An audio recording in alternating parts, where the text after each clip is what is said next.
Good morning, folks. Phil Gallagher of ThrabenU here for another Legacy stream. Today we're going to be playing with sort of a Nic Fit style brew by Cheap, although Byron H is the one who donated to make this happen. So, what's going on here? This deck is built around the card Neoform. As an additional cost to cast this spell, you can sacrifice a creature. And you search your library for a creature card with with mana value equal to 1 plus the sacrificed creature's mana value. Put it onto the battlefield with an additional +1/+1 counter on it and shuffle your library.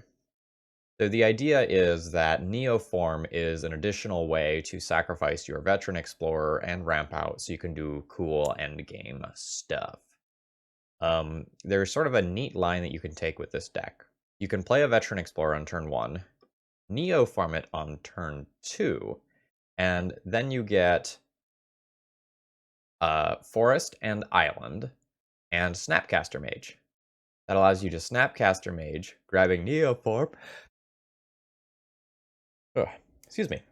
Grabbing the Neoform again, sacrificing the Snapcaster Mage, and just going and getting a 3-drop, such as Uro, and that ends up putting you into a pretty decent position as far as the ability to start grinding in the long game. This deck does not have an infinite combo. This deck is looking to grind people out via Field of the Dead come the end game. I made a couple of small changes to the deck. This deck originally had 3 Once Upon a Times, but I kind of felt like those were going to be clunky. I replaced them with 2 Biographs, which is a card that I think is really interesting. It's a way to sacrifice your Veteran Explorer in the early game, or in the late game, it's just a large creature, and you'll have the mana to pay for that if you're doing your Veteran Explorer type things. This is a card that I want to try out and see how it does, so I shoved 2 of those in the deck, and then I shoved an Abrupt Decay into the main deck, just because I wanted to have another removal target for things like Seagate Stormcaller and Snapcaster Mage. Seagate Stormcaller is also kind of neat with Neoform, because you can copy the Neoform without paying the additional costs of sacrificing creatures the extra time. So that's pretty cool. We're looking to win the end game via just playing a bunch of stuff for big mana, or just by generating a bunch of lands and then burying our opponents in zombies via Field of the Dead. Cards you might not be super familiar with here are Liliana, Heretical Healer, and that can let us get back some of the things from the graveyard that we're sacrificing and maybe make some zombies along the way. I have some concerns about this deck list, and I just want to vocalize those during the deck tech. I'm kind of afraid that this deck does nothing in a lot of the games. Most of the Neoform deck lists I've seen played, either in this format or in other formats, have a game-winning combo. So that if you do something like if you Seagate Stormcaller and then cast a Neoform, you should just win on the spot with, say, a Heliod Spike Feeder combo or something like that. And this deck doesn't have that. And I'm worried that we're not always going to be able to outgrind our opponents. I hope I'm pleasantly surprised and I'm wrong. But I feel like a lot of times I'm going to get into the mid game and I just don't think I'm going to have too much to do. And that's kind of why I just wanted to have another 5 power creature in the deck, is so that I can just have something else that I can turn sideways and smack my opponent around. As far as the sideboard goes, we just have a bunch of bug stuff there. It's just good stuff. The back to basics is maybe a little ambitious on my 3-color mana base, but we do have a decent number of basics, so maybe it works out okay. I think that's basically all I have to say here. Folks who are watching on YouTube, throw me a like before we get started. That sort of thing helps out a whole lot with the video analytics, and if you're not already subscribed and you love Legacy content, consider subscribing. Alright, let's battle. Round 1, we have an opening hand with a mana base that just doesn't work. This is not really good.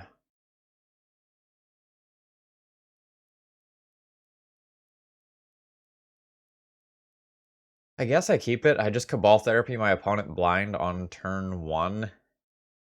Kick Seagate Stormcaller on turn 2, and then Cabal Therapy them twice. Alright. Toss this back so I can keep the ability to Force of Will for if my opponent tries to do something degenerate on turn 1.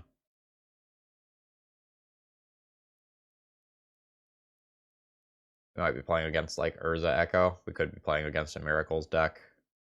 Urza Echo. I think we are going to die to this deck in short fashion.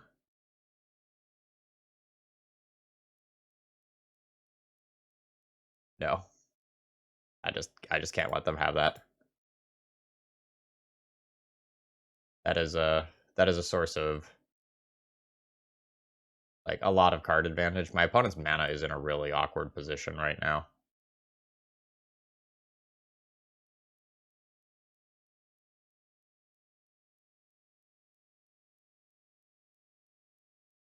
Alright. I can therapy them. The awkward thing is that they have like 3 theoretical cards hanging out in the middle of nowhere, and I don't really get to see them this turn. Or they could just play them out. Um, yeah, this is just not good.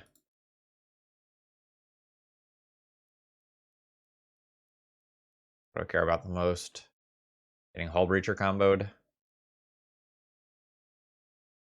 Maybe getting Hull Breacher comboed. I think Hull Breach or Urza Karn are like the big cards that I care about. Oh, great. Alright, guess we'll die then.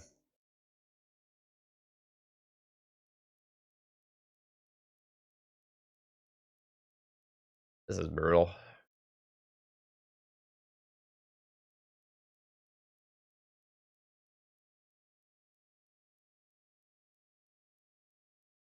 Yeah.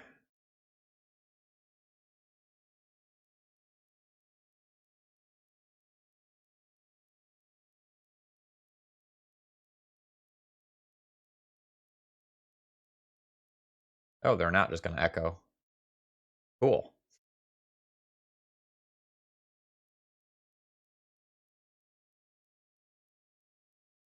I guess my Cabal therapies just suck now, because, like, I can take this Urza so my opponent can't dump it into play, but then they just echo and refuel anyway. Alright.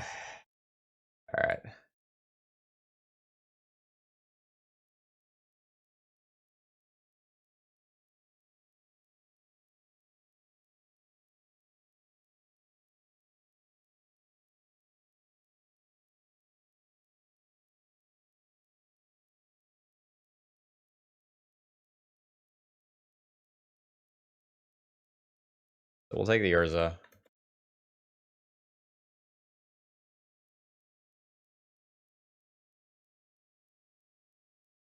It doesn't really do us any good to take the Echo of Eons.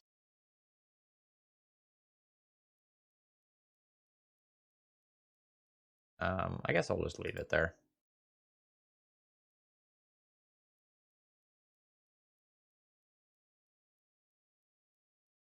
Yeah, this is just awkward.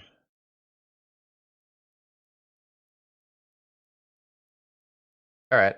I like my opponent gets to echo like while having Urza in play and having an Emery in play. I think this is the point where I just pack up this game. Like I am not going to win from this position. I have no gas.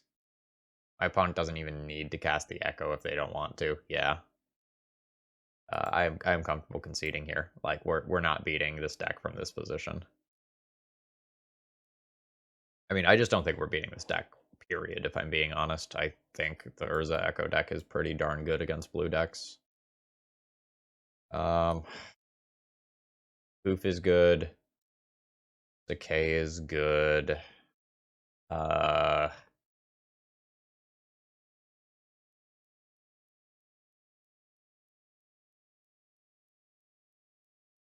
my discard's so bad against Echo, but otherwise I think it's important.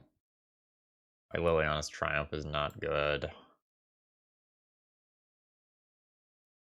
Maybe junk this for being too slow. I'll keep one Plague Engineer as a way to Death Touch constructs, but I don't know that I want too many of them.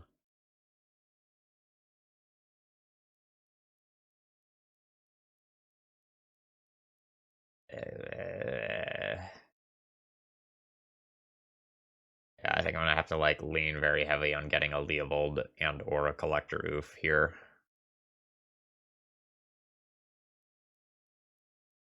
Let's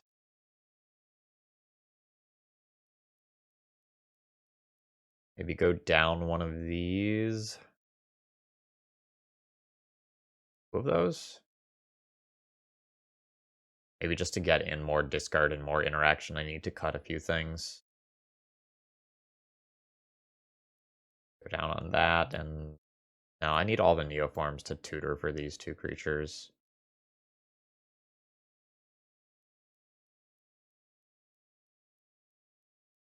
Maybe I have to cut these, keep one more Seagate Stormcaller, just so I have another thing that I can sacrifice to Neoform if I don't open up on a Veteran Explorer.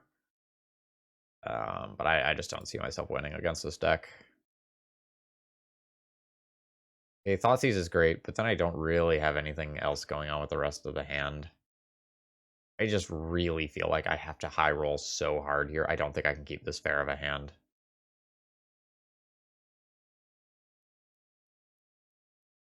All right.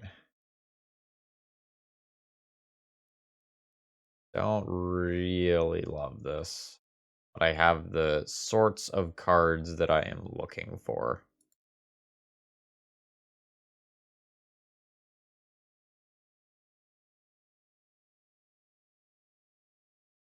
I'll grab an Underground Sea with this Misty, and then hope that I can punch a hole big enough to draw myself out of this. But it does not feel good.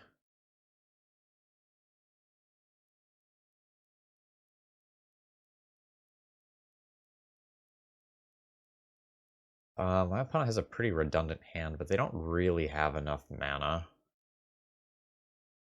think I'm going to take their Emery here because recurring Petal and Bobble pretty important. And Emery is the only one of these things that can play out on turn 1 right now. I can try to Cabal Therapy the rest later.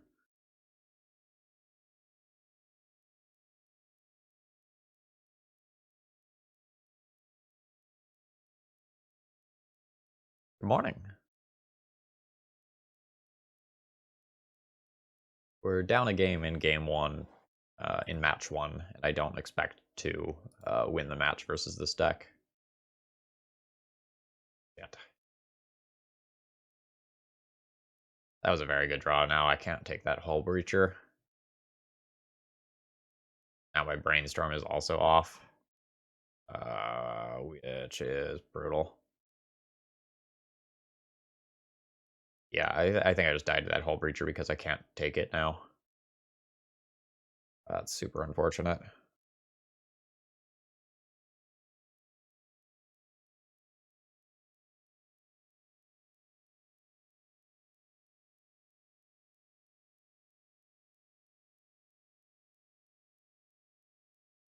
Do you let me do that?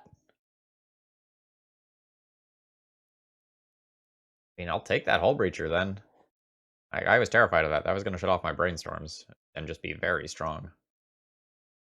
Like, the Psy is still great against me, but like maybe I can beat that. I just don't think I can beat the Hull Breacher with how bad my hand is.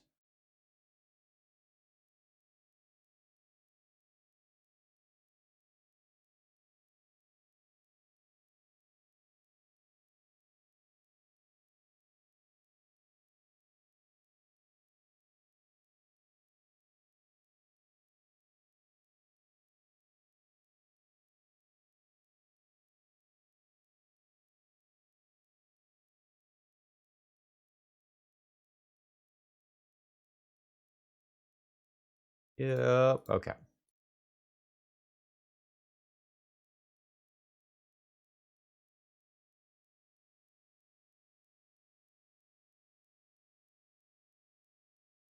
Um,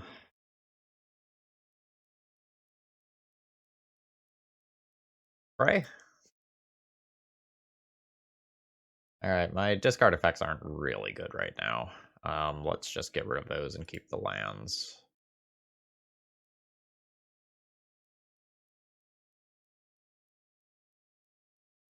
Can try to do a Seagate Stormcaller baseline next turn. So I need blue, blue, green. There's my green. This needs to be blue. I guess it can be like a tropical island.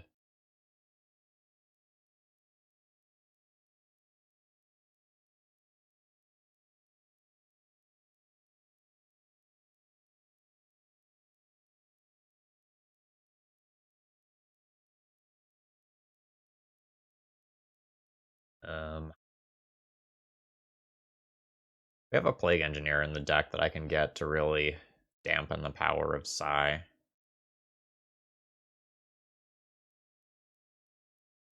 I'm super exposed to anything good that my opponent can do this turn.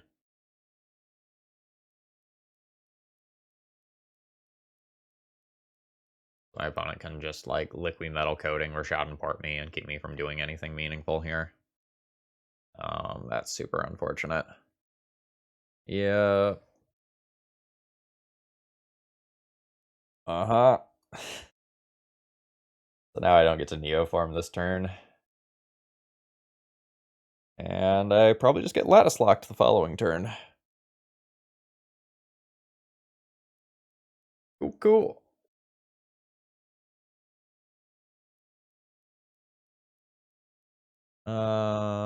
This might do stuff.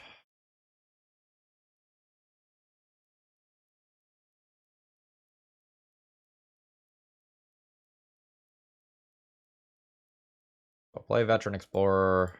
I will use Cabal Therapy purely just to ramp.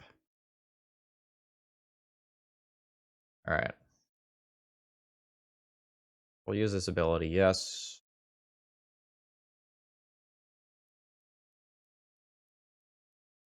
Need to get an island. And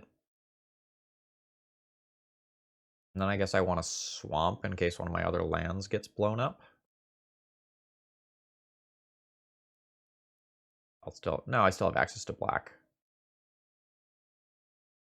I guess Island Forest is fine.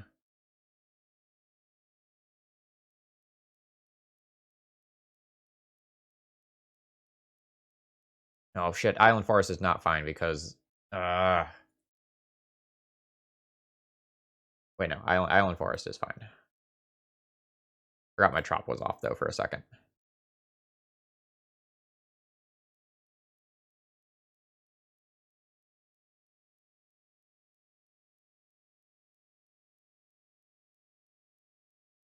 We only have to pay the sacrifice cost once on this.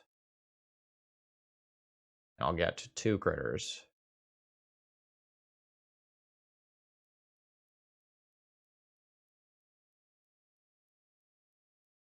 I'll take the Plague Engineer, and I'll put that on Thopter. And then I guess I just put a Leovold in play.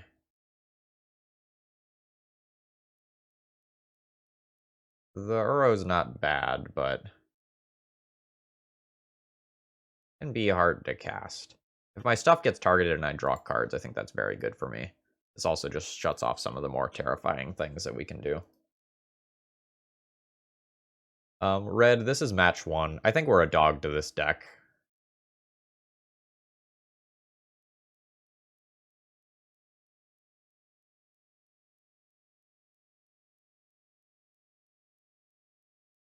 Like I just think they're like the Urza Echo deck is pretty good against slow mid-rangey blue piles. There's just so many must-answer cards on the other side of the battlefield.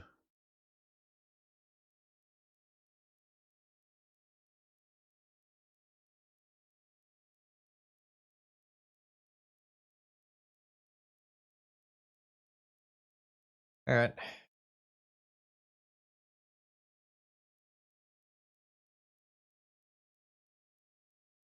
We're gonna be here a while.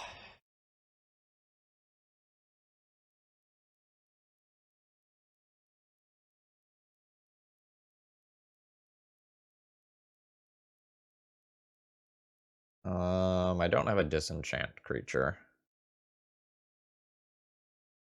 Yeah, the Veteran Explorer was very, very, very good. How exactly does this work?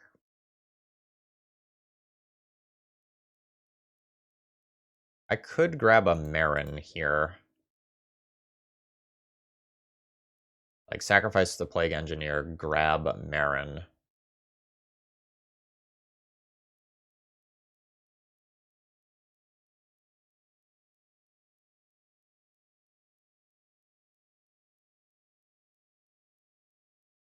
Um, Like, drop the Plague Engineer for a turn.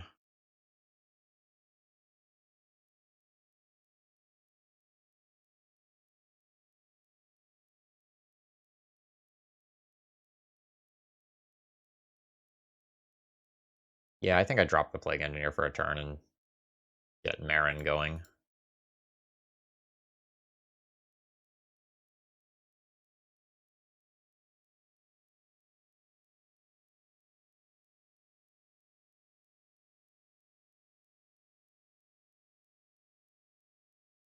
Alright. Marin grabs Plague Engineer.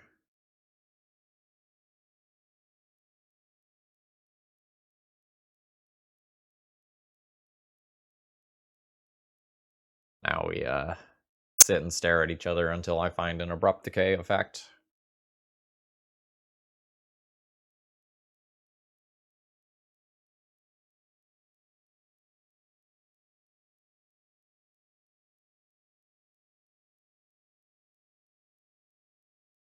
Oh, now they found Urza.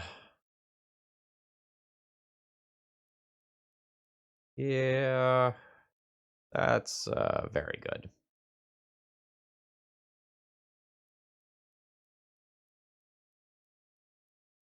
Also, obviously very good because we're playing Assassin's Trophy over Abrupt Decay.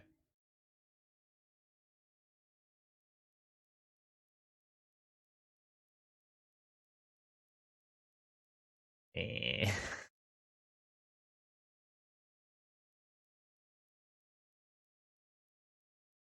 Not super hopeful about my chances as this goes long. Also not sure what my opponent is currently thinking about. They can't attack. They've presumably done everything that they can do.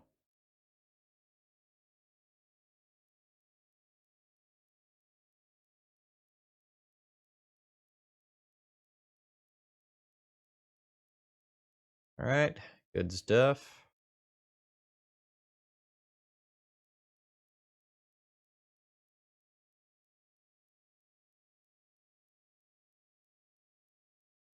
I guess Swamp has a different name. Let's grab a Swamp.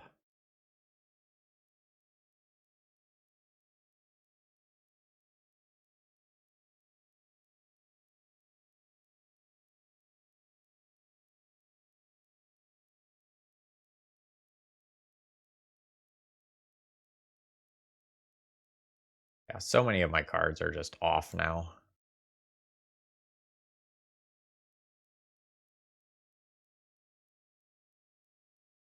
Kind of sad because we're at like the amount of mana where we could theoretically kick the Seagate Stormcaller.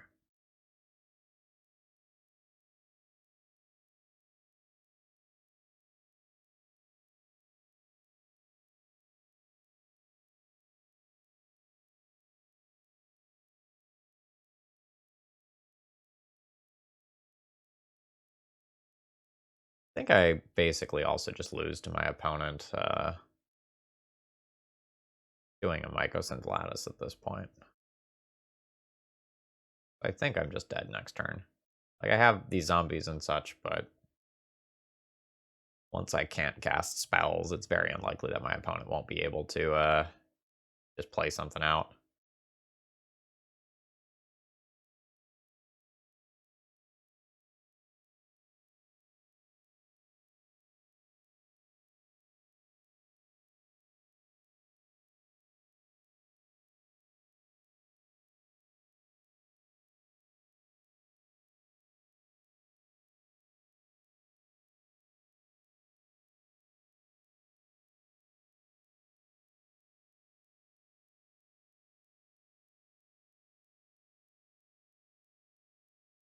Ugh.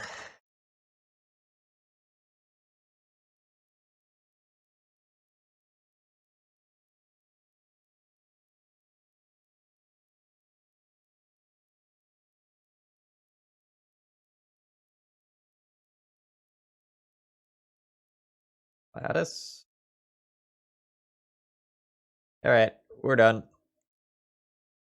Didn't think we were gonna take that one. Alright, Moto crashed. I've rebooted now. This opening hand does not really have the ability to do anything meaningful. I'm gonna have to mulligan this one. Uh,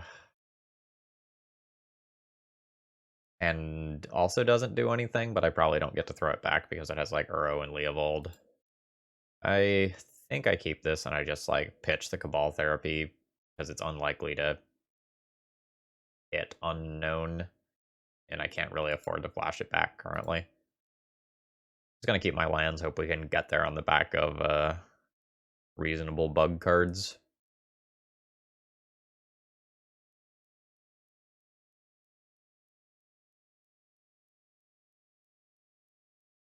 Okay, looks like we're playing against Reanimator. My opponent has a turn 1 Grizzlebrand after we mulliganed to 6 and our game crashed. So yeah, guess we just concede. I think we just concede.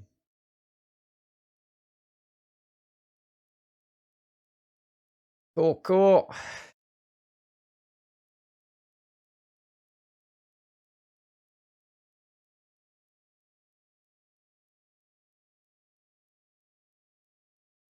We didn't have black mana in the first hand.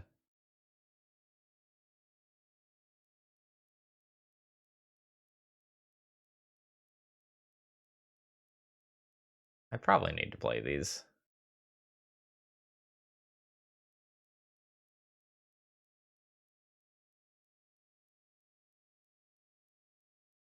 Alright, for reanimation purposes, how is this wording? Play, okay, so only to cast. It's not at all related to ETB. So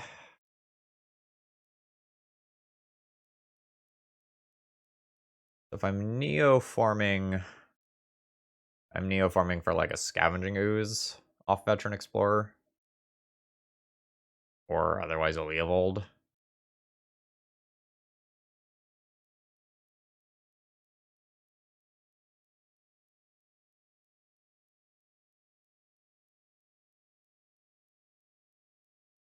I don't think I'm gonna like get to enough mana to just like play these fairly, and I think it's more important to neoform for Ooze. Yeah, sure, but if I eat Grizzlebrand, I'll just die to something else, right? I don't think Unmoored Ego is for this matchup. Unmoored Ego is for when ripping one specific card from your opponent's deck, like, vastly dismantles their plan. And I don't think that's what's going on here.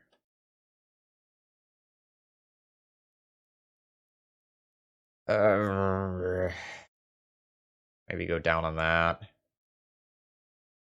I don't know. Maybe trying to board in these Liliana's Triumphs and like actually answer creatures once they hit play is just too ambitious.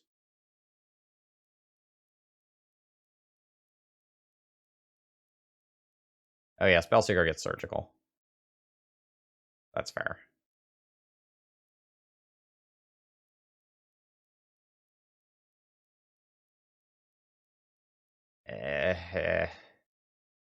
Alright, maybe I don't try to hit creatures once they enter play. I just try to like stop it, or I go like, okay, that's fine, I lose.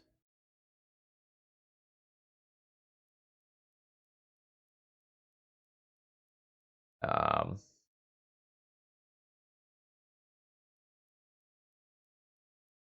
I don't know. I just don't feel like I'm set up for success here.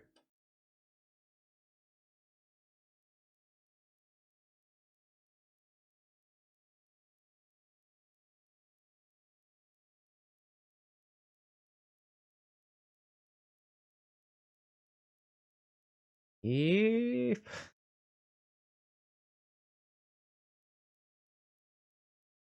Uh,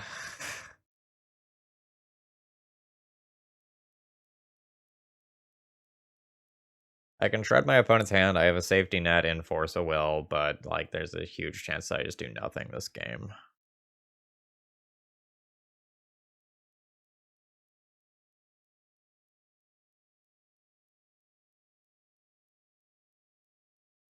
Uh, no.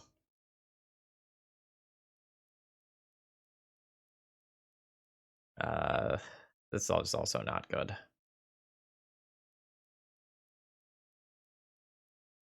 I think I keep at this point.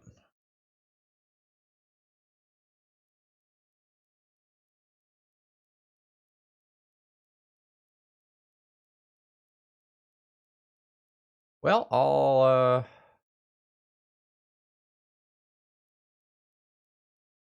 I'll take Exhume, although there's maybe an argument to take Faithless Looting here.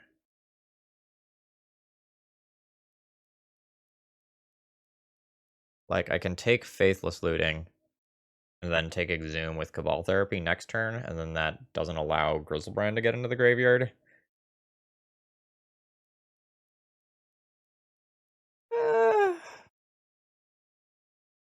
Is that what we're doing?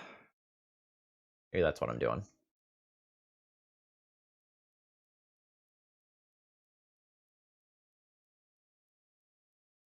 A little weird to take something that gives them some value, but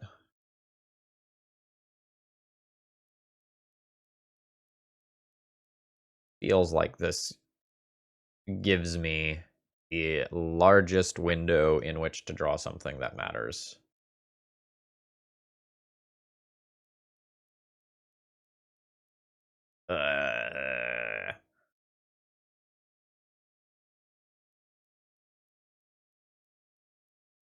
All right. Well, that sucked.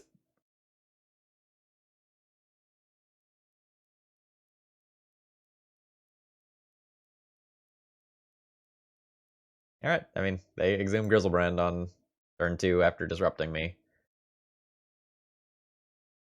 Where it is. All right. I'll be keeping this opening hand. We have Veteran Explorer plus Cabal Therapy, and that's the ability to, like, quote unquote, do the thing.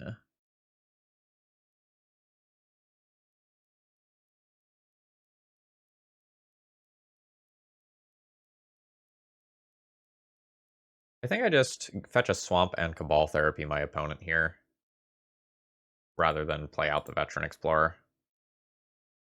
Opponent could be playing lands.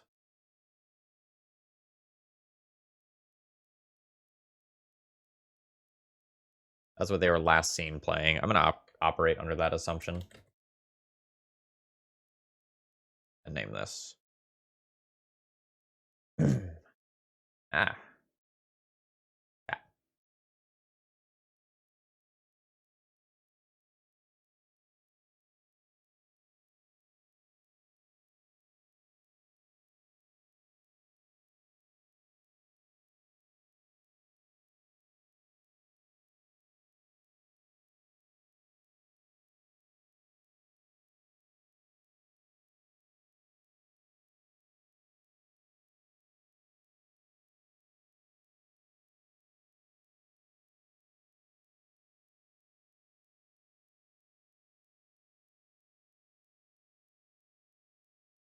Continue to get basics, I guess, so I don't get wastelanded.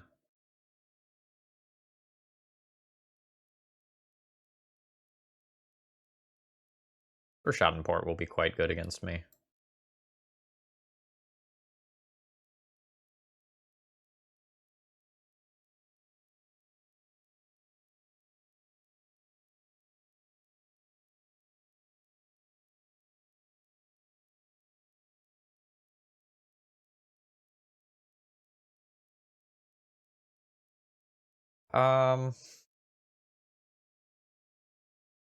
Go black and blue here.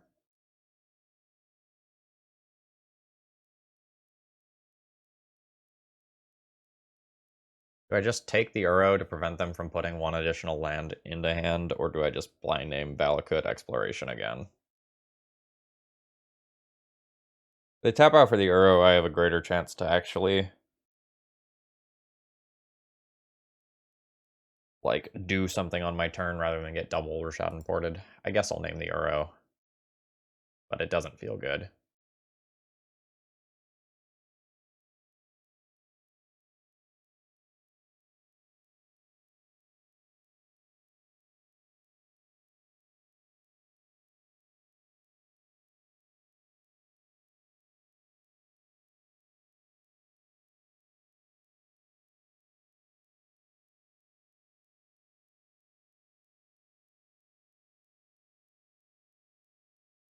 Yes, Valakut exploration is extremely good.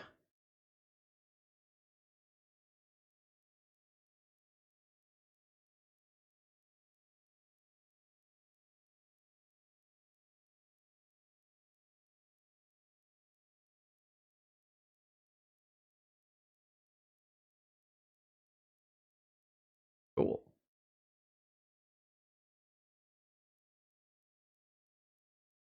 Worth brainstorming? Probably worth brainstorming.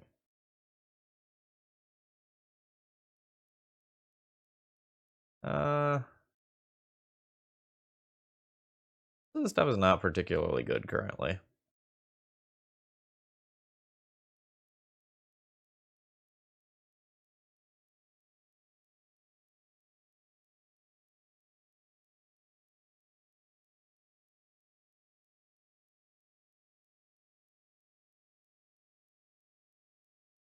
Alright, so I have snow-covered forest, so I can grab, like, a regular forest here, I guess.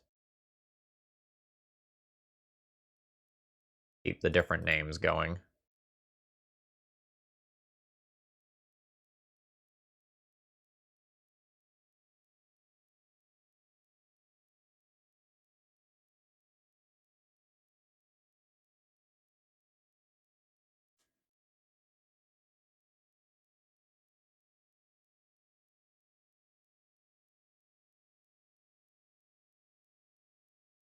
This is gonna get a Caracas and bounce my Lily, which would be awkward.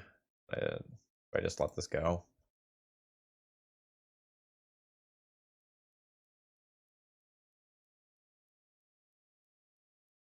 Probably just have to let this go.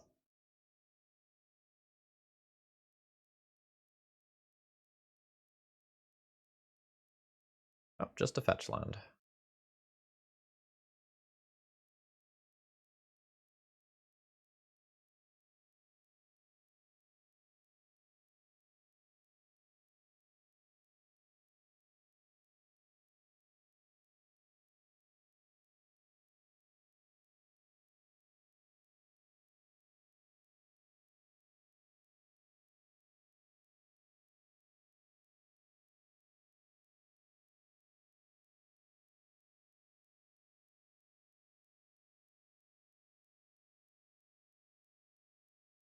Alright, so this is the RO, which I think I'm gonna have to force.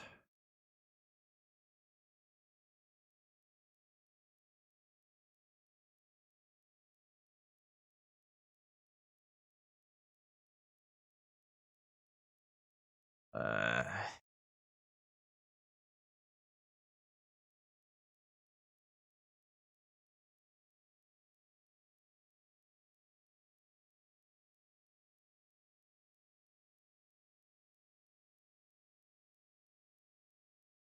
oh, well that's good.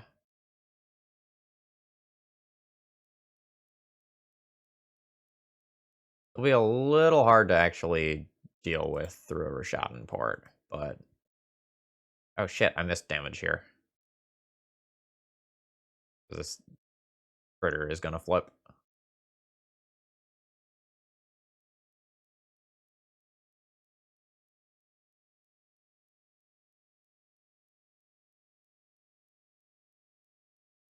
Non-legendary creature.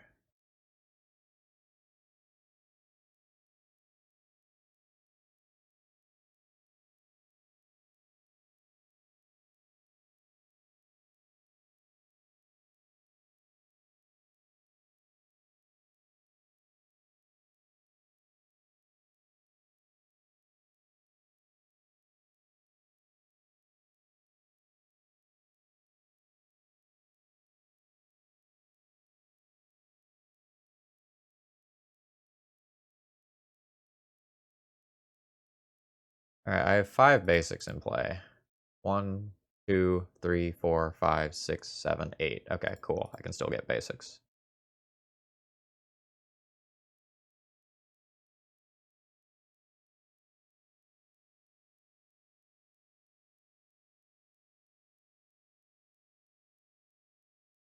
Alright, I need to get at least 1 blue.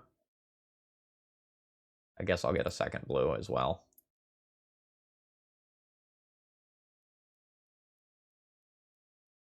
Abbey Gargoyles. They don't have it.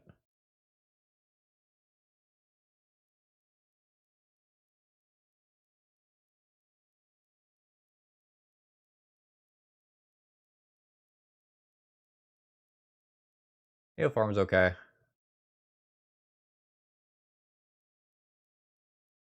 Assassin's Trophy is also okay.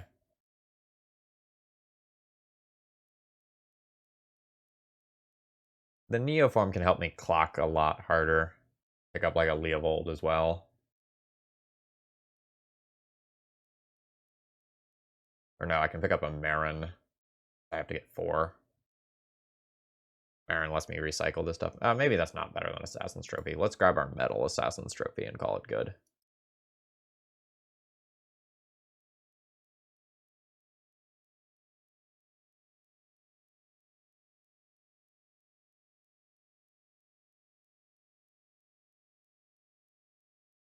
Well, that's a great thing to hit with Sylvan Library.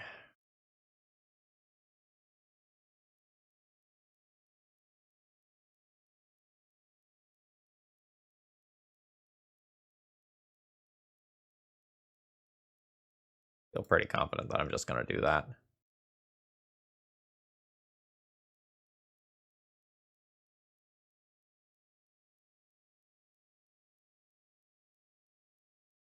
I guess I should have brainstormed. But I was thinking about casting this Uro more so than anything else.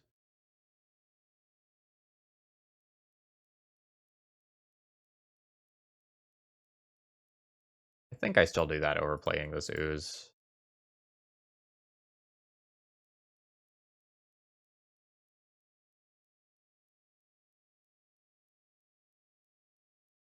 Oh wow, my opponent just concedes to Uro there. Pretty happy about that, seeing as like Merit Lodge is still a thing that can happen off the top of the library.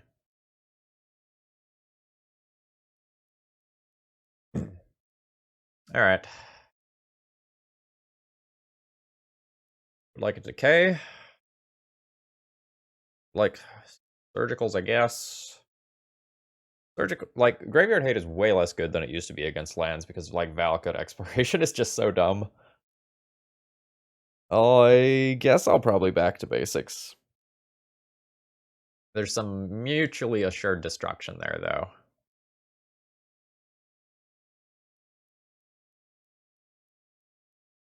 And I can be thinking about Edicts and technically Collector Oof as well.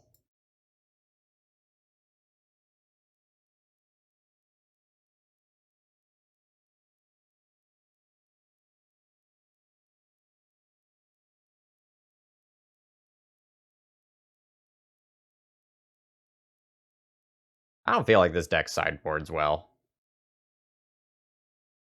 You have this like weird engine, and picking apart pieces of it like makes your deck considerably weaker.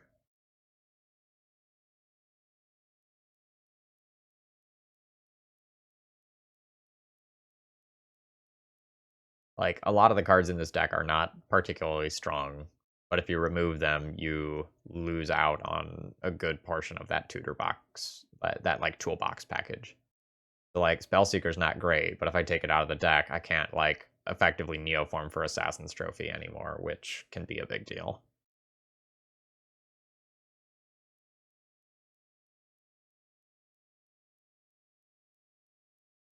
Yeah.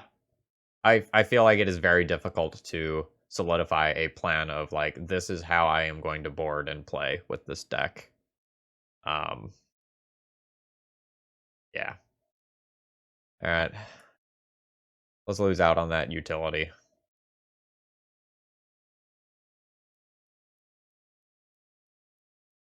Aaron is going to get worse.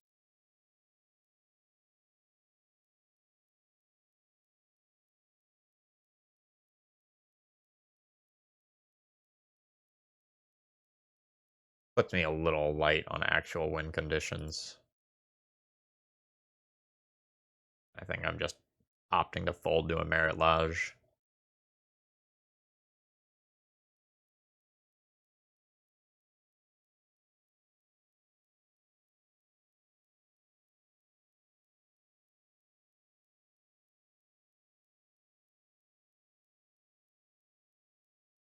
Yeah, I mean, Reaple cheap. I think this is just like I don't mean this to be insulting. I think this is the deck that just like does not have a good plan. Like when you're playing Delver, you know exactly what your plan is, right? Like cheap threats backed by counter magic. And then oftentimes in the post sideboard games, you either get a little bit bigger or a little bit more disruptive, and there's a clear plan for how you adjust. With this deck, I feel it's more like, hey, I have a game one plan. It's a little sketchy. And then in the post sideboard games, I don't feel like that vision is there for like, this is how my deck changes. Um, and I don't like that. Like I am having just like great difficulty in figuring out like this is how I adjust my deck and game plan so that I'm good against decks. I'm just really having a hard time seeing that with this deck. Um this hand does not really have a plan.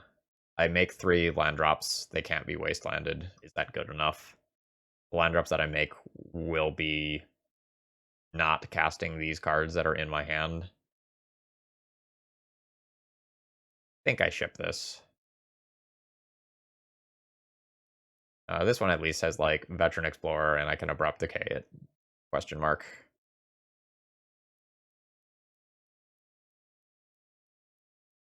As an awkward build your own ramp spell. We can also just like rip a Neoform and things get considerably better.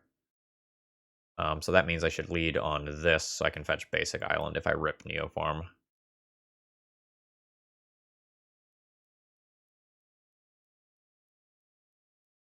Unless I just need to decay that on turn 2. Well, I drew another one, so it doesn't matter. Now we won't lead on Verdant.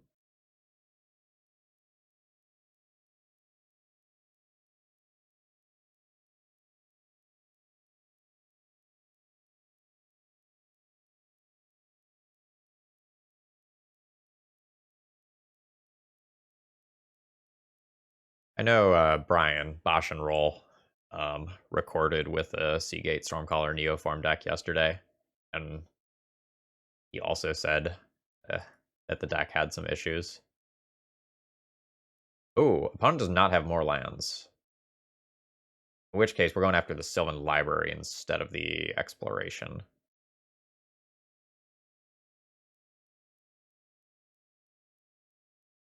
His version had the Infinite combo, though. I think it was the Spike Feeder Heliod one.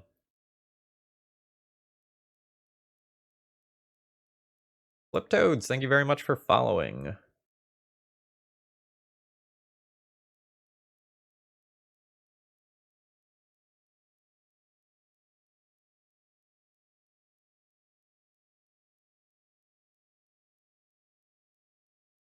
All right.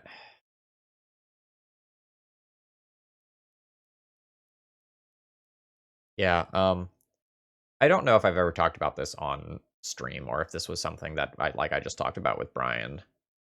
But one thing we noticed is that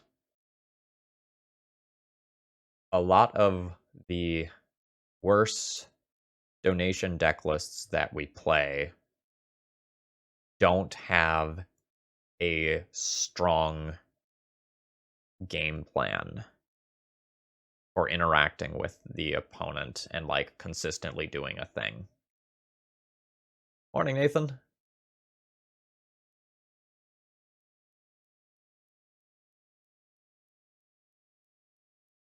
Okay, that was on the podcast. It's hard to remember where I have conversations now.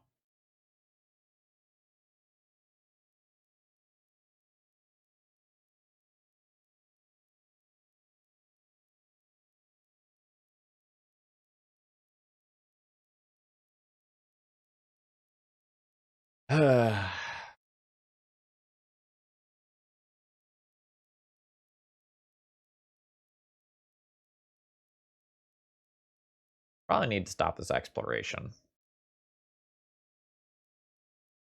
I'd have to fetch a non-basic in order to do that this turn, unless I find a black fetch with a brainstorm. I could also, like, wait a turn and, like, try to go for Seagate Stormcaller into double Abrupt Decay.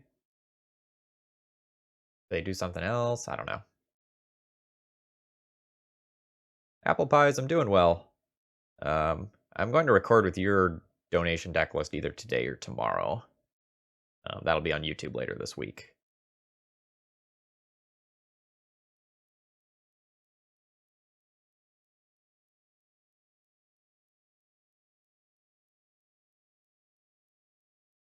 Oh, are we just gonna get, like, crop rotation get got here? No, we're not. Good. I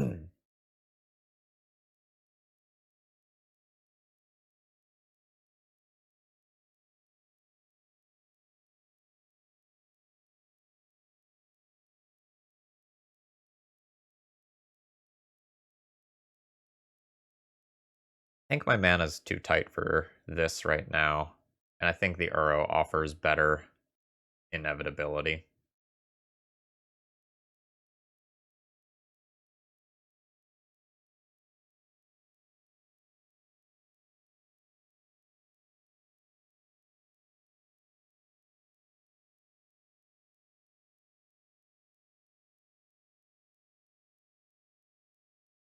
Do I abrupt decay my Veteran Explorer and then Assassin's Trophy Exploration and just hope that my extra mana can cause me to get over the finish line before they find their stuff?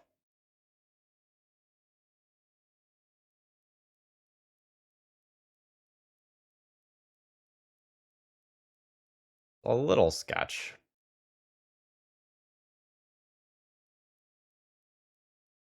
But I think I'm prepared for Hail Mary plays. Alright, so I have blue, green, green. I want more blue. And get a blue and a green off of this. Let's grab it. No, I can't grab Trop.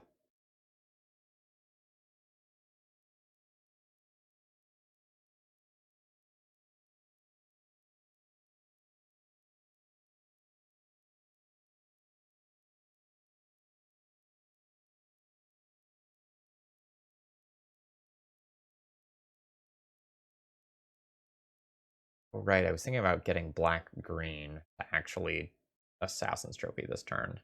In which case this should have been blue.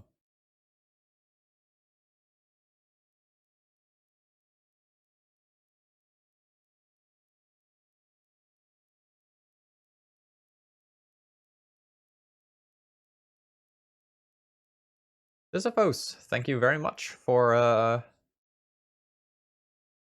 following.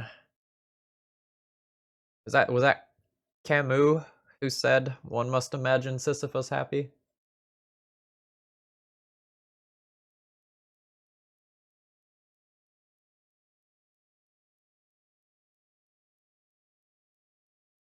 Yeah. I've won the trivia game of the day.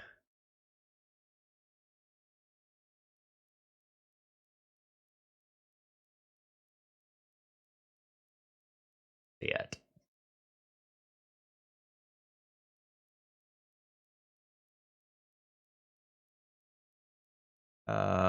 Yeah. Alright, so much for getting that Uro into play. And we see a slight punish here for me not grabbing a blue with this last turn.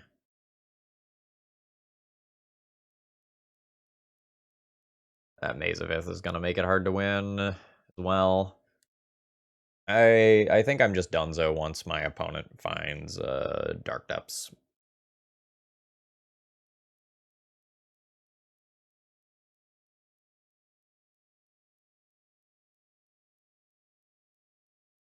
Like, I can maybe find a Surgical or something and take out Dark Depths or take out Life from the Loam and buy myself some time.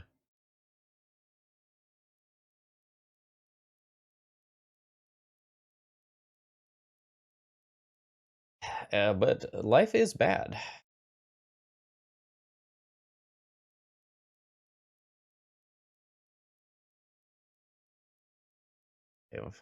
They have the combo of Tropical Island and Choke. Alright. Punishing Fire is around, now making it harder to just outright kill my opponent via something like zombie tokens.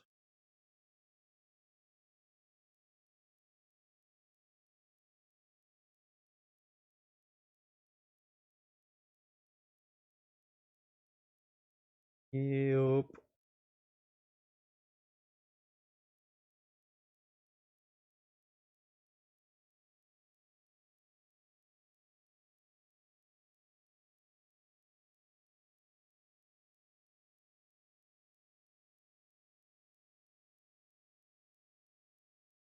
Alright, well. That's not doing anything right now. Don't have access to blue. I guess I can also just like find an Abrupt Decay and Abrupt Decay the Choke and then gain access to my mana again.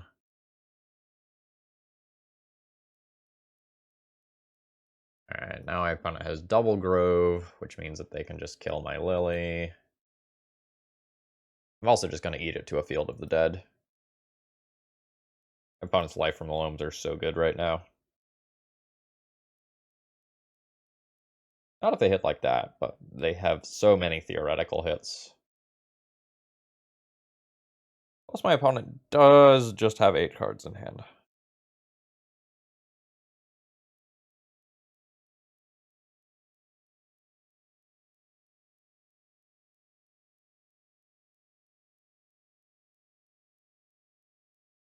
Yeah, going back to Nathan's comment while we get bullied here. I am definitely waiting for some of the cards that aren't on Magic Online to get onto Magic Online. Someone donated for an Octavia Living Thesis High Tide deck that I physically can't play. Liam H., if you watch this, check your email. I emailed you about what to do about that situation.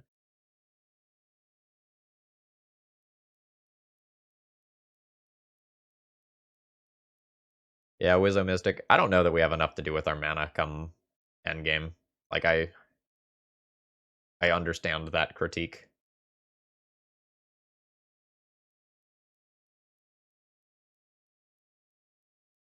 Like, do I just stop my suffering now and concede, or what? Yep. All right. There's Dark Depths. We can stop. Uh. Oh, we're not done with the match yet. We have to try again.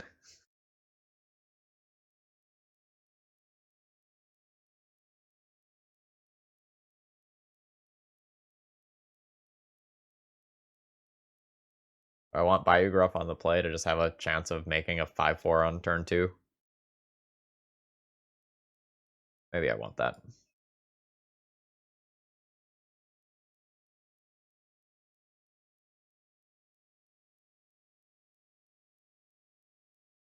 If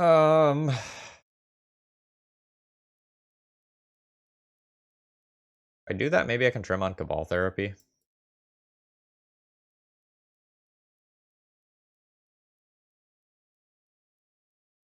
Sure. Yeah, the Octavia Living Thesis deck was interesting. And I also want to play with, fuck man, with Lilia quite a bit.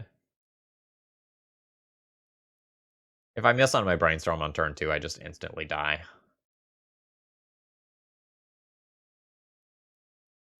I don't think Unmoored Ego is particularly good. Like, you pull out the Life from the Loams, you can still lose to Punishing Firelock or Merit Lodge. You get rid of the Merit Lodge, they're still Punishing Fire and Field of the Dead and Valakut Exploration. I don't think removing a single card wins this matchup.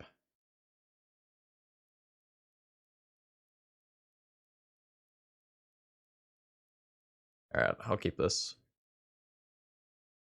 Like, I think those Necromentia Unmoored Ego cards are only good when you really cripple a deck when it resolves.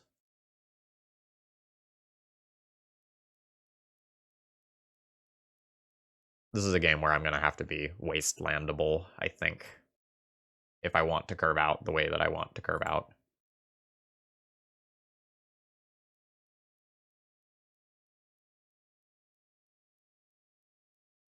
Like, lands is much, much more resilient than it used to be. It used to be like, oh, I surgical dark depths, and then, like, lands has almost no way to win. And now Valakut Exploration makes that very much not true.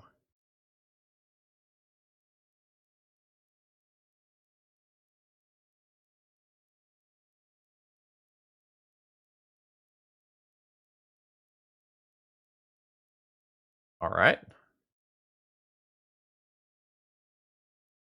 We can go places.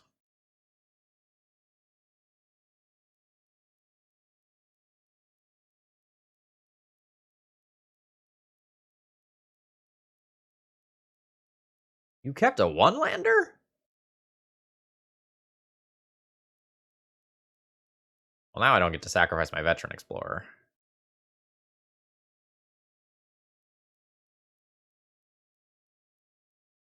I'm not willing to sacrifice this and give my opponent the land in order to get my value. I can just Seagate Stormcaller twice.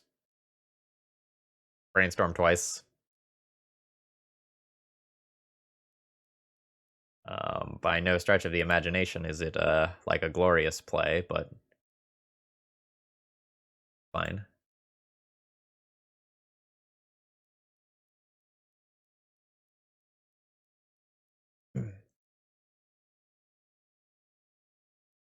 Okay, whoa. Gotta let that trigger resolve.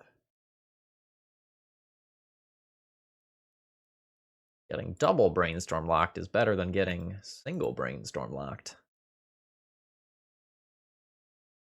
Okay, we're not gonna get Brainstorm locked.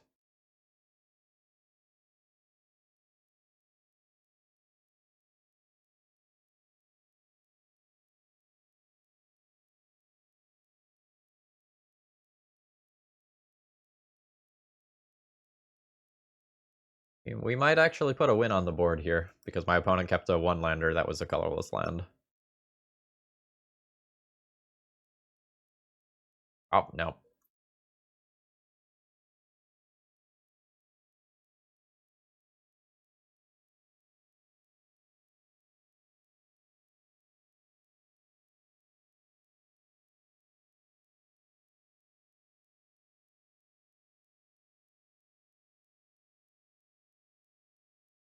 Sure. I'm only gonna let you do that once, though. I'll take that now. Take a peek at your hand. Figure out what I need to do with Neoform. Oh, they had the Punishing Fire combo. Unfortunate.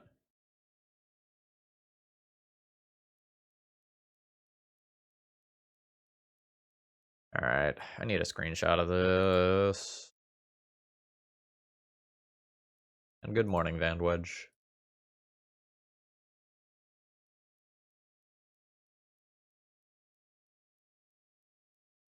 We're gonna lose to Choke.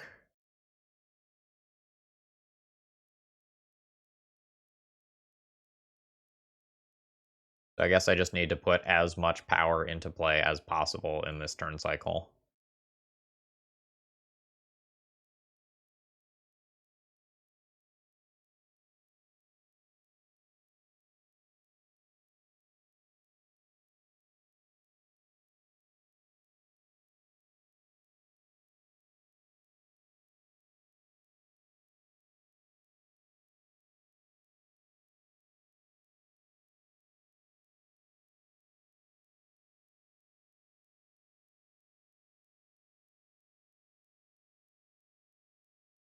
Let's figure out the plan for this turn.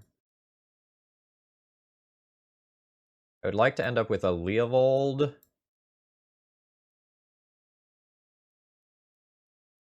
And something else.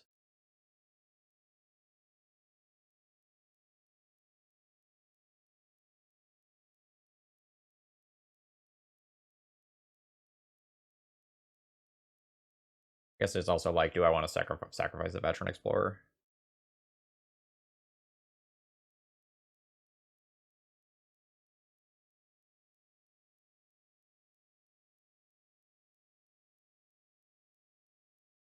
I guess I do.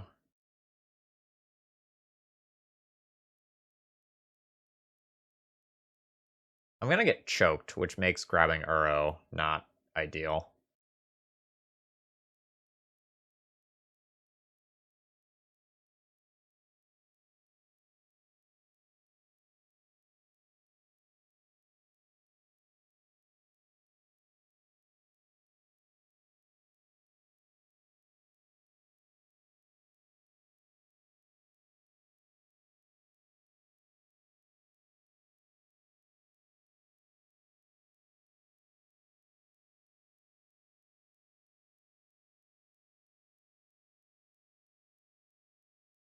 Maybe I don't sacrifice the Veteran Explorer and just, like, don't give my opponent another land. If they draw a land, I don't want them to be able to, like, choke plus Sylvan Library. Maybe I just sacrifice this.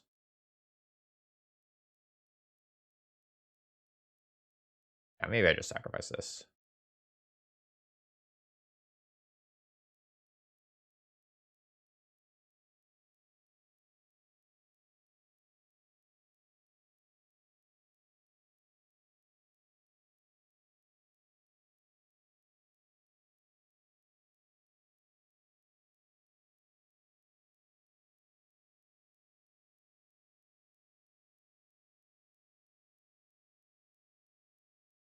Alright. There's a shit ton of power and the ability for me to draw cards, so I don't just immediately fold to whatchamacallit, choke, or Punishing Fire.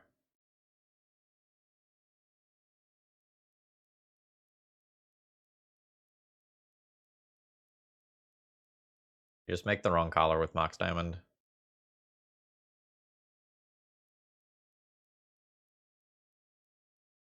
Yes.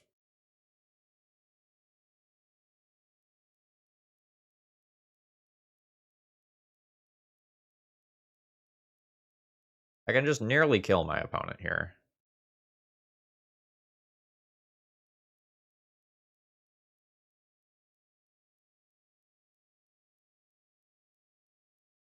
My best draw would probably be Assassin's Trophy.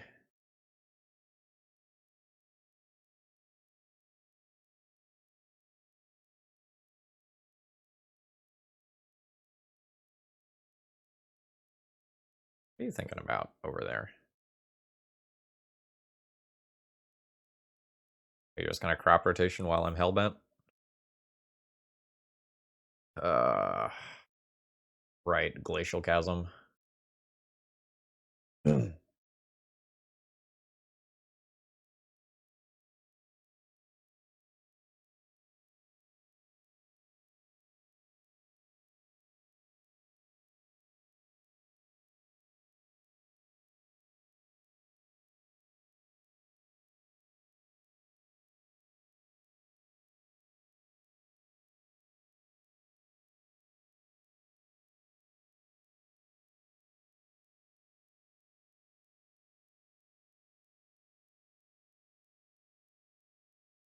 Game is going to be slow.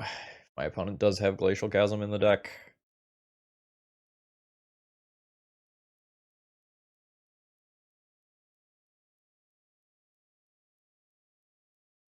Caracas. Sure, that's actually really good against my board.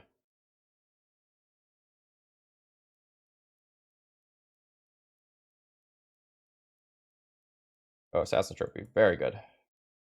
Very, very, very good.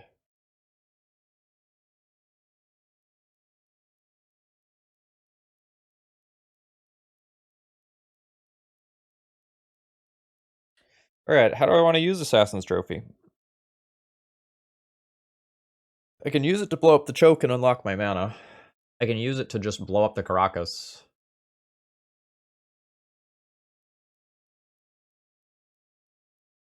And then try to Surgical Punishing Fire and limp across the finish line. I don't think I need to make my decision yet. Well, if I want to do the Caracas, I need to make that decision now.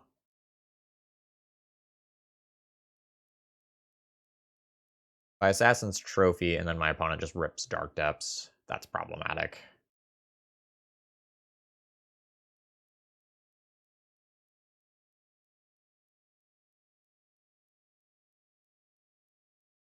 I'm the beatdown.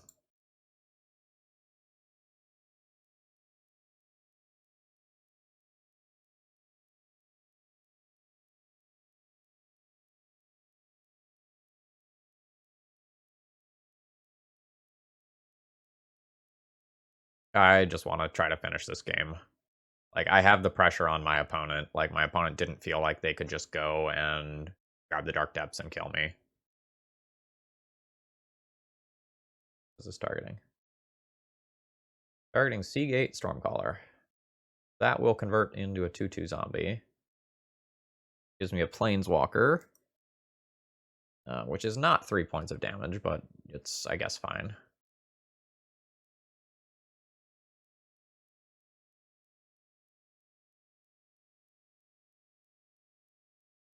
Ooh, I like that.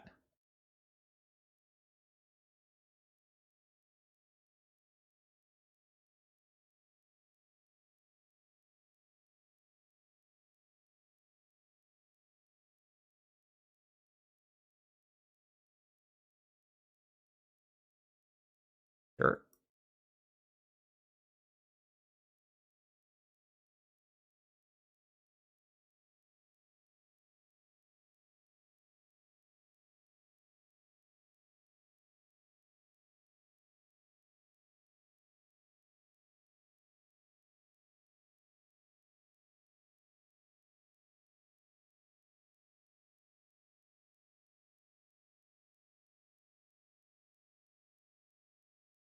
I think it's just better to return something with 2 power.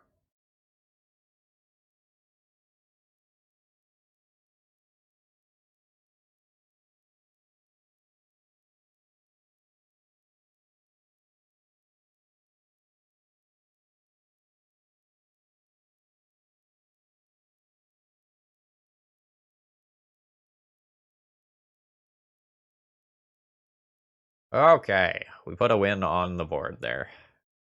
Not much time to spare. Opening hand here is a little bit awkward. Like, I don't have access to this black mana that I want for Baleful Strix in order to curve out, but I think I still just keep this hand. It's improved by a good number of draws.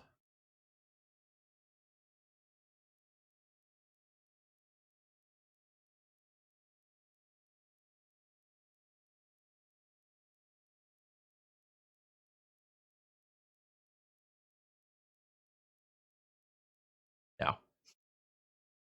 Absolutely not. I'm not letting you have that. This is an aggro line, but land's mana base isn't actually all that good, so sometimes if you just, like, snap off a force on a Mox Diamond, you just steal a game.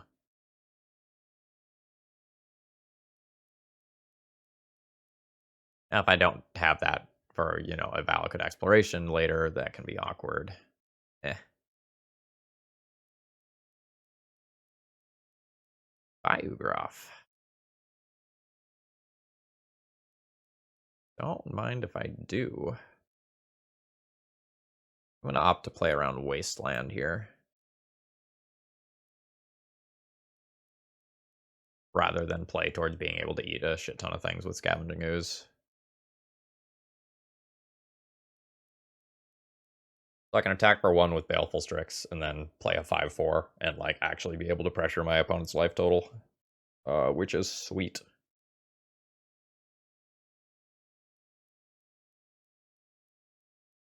Wizzo Mystic knows all the secrets about the lands and Neoform matchup now. You're a hardened veteran after watching last round.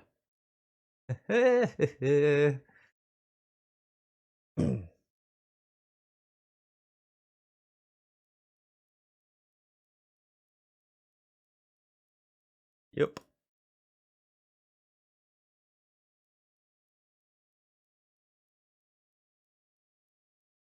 You draw a Neoform. I could just go for a Leovold here.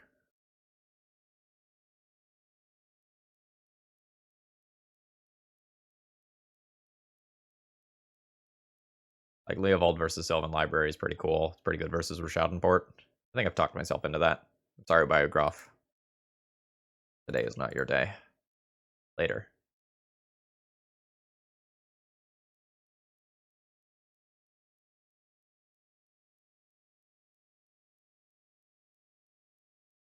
All right, Leovold. Do some work for me. Leovold did some work already. Yeah, Biograph showed up in a 5-0 deck list from last weekend.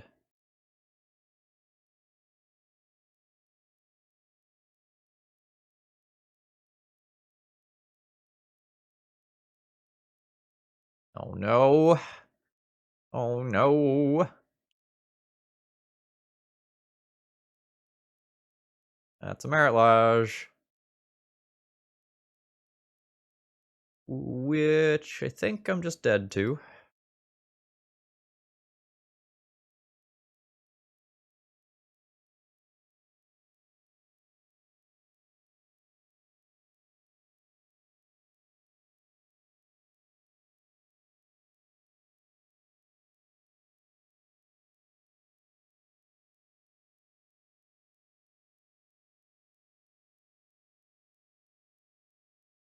All right. I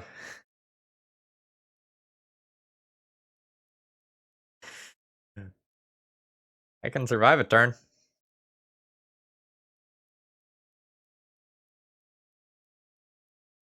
We'll start there.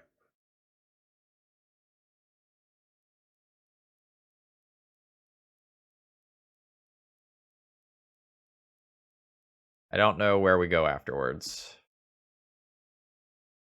But I needed my opponent to not have crop rotation or a naturally drawn dark depths for a couple of turns. So if I had a couple of turns, like I'd attack for 4, and then I'd attack for 9, and then I'd attack for 9.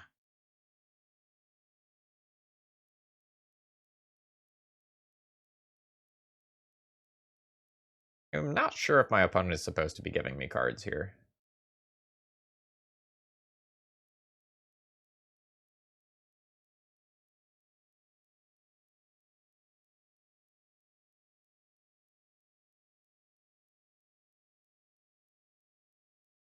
I don't know what I'm looking for. I was going to take a draw step and then get one card deeper.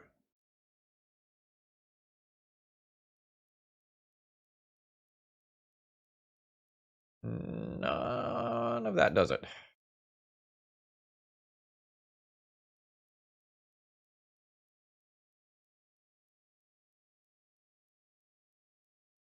All right.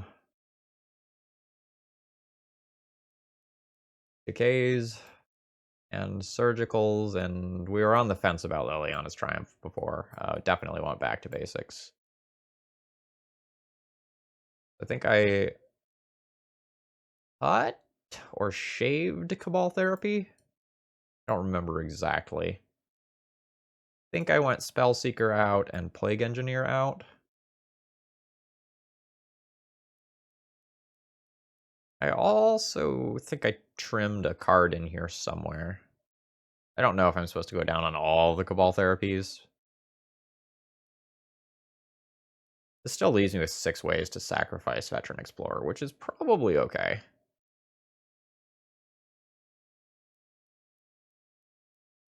Let's try this, see if it's good enough. All right, I've kept this opening hand here. I'm keeping it on the strength of back to basics rather than on anything that I can immediately do.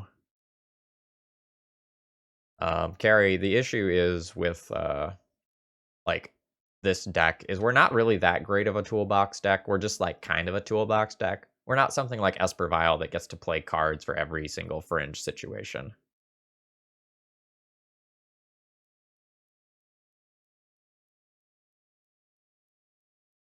Next turn, I'm just going to play back to basics and hope that that beats my opponent.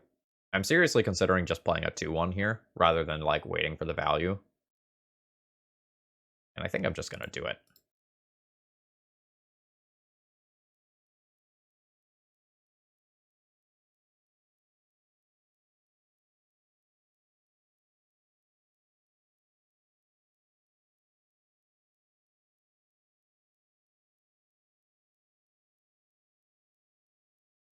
Yeah, I think I'm going to do like hibachi takeout this afternoon or something like that. We haven't talked about what we're doing for lunch, but I'm definitely picking up lunch for somewhere. From somewhere. Oh, classic line. Unfortunately, that means I will have a basic land for my back to basics, but, you know, fine. Feels like a life from the loam. Yeah.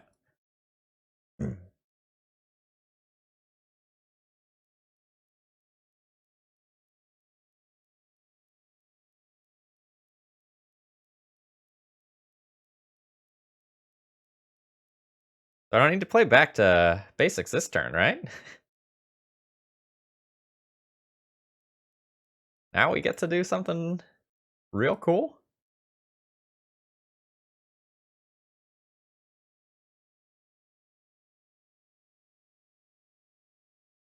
Veteran Explorer.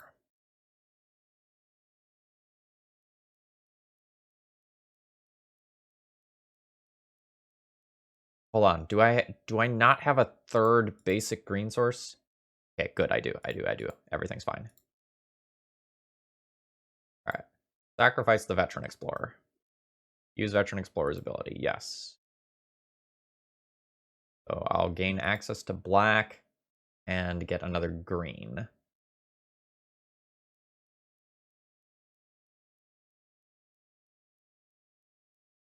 Do I want to do it this way?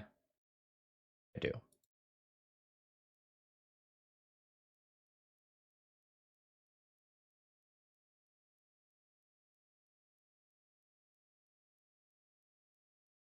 So now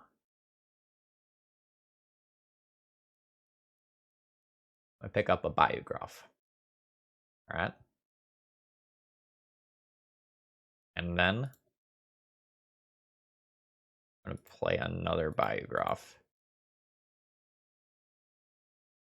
And I just have two fucking Biographs that are about to be backed by back to basics.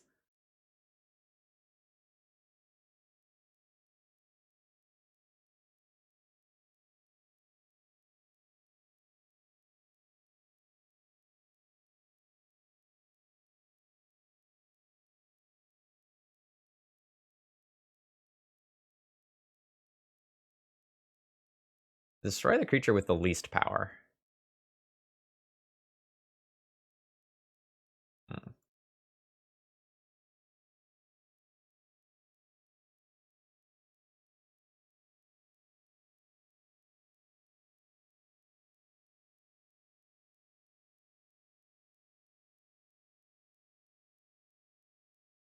Hmm.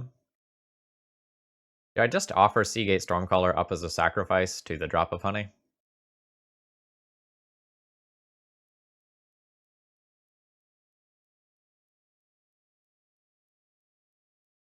Probably. I don't have the second blue this turn to, like, do the thing with it.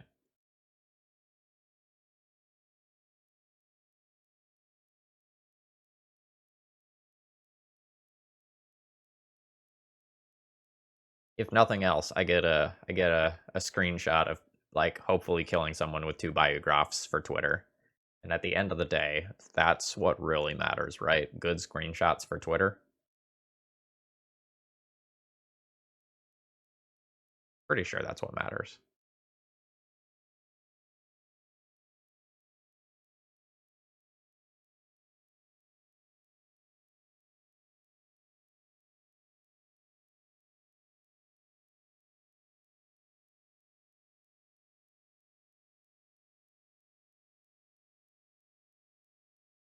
My opponent can get a Maze of Ith and stay alive here.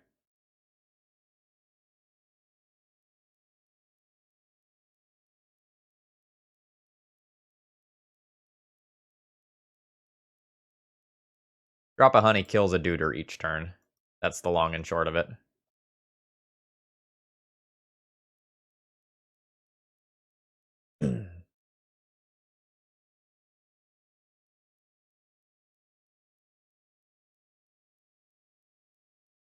And then when there's no duders around, you sacrifice drop a honey.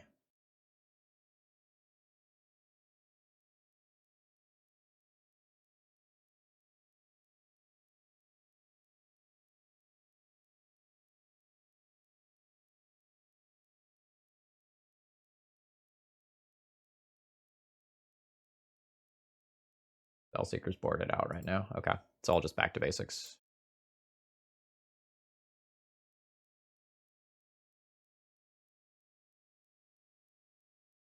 All right, we do not get the kill screen that has both biographs, which is unfortunate.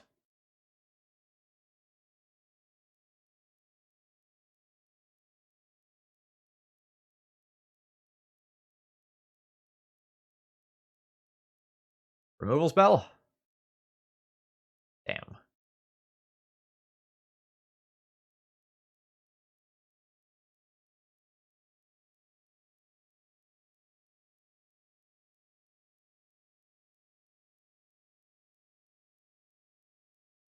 All right.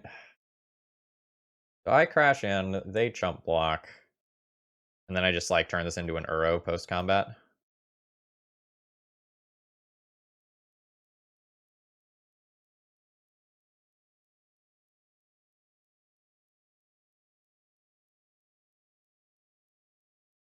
Yeah, I don't want my opponent activating Elvish Reclaimer.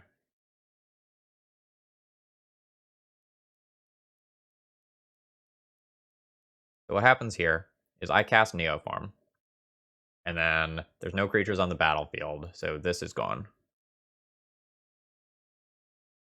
And now I can get a new creature. I think I actually just get the Leovold, because that represents lethal next turn, and Uro doesn't. Yeah, I think I like that over Uro.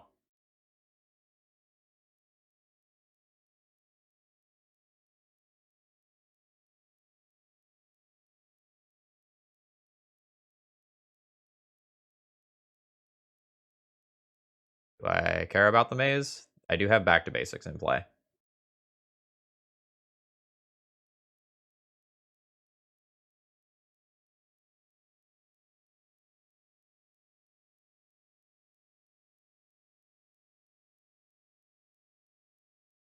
GG's. Oh no, we have to do it again.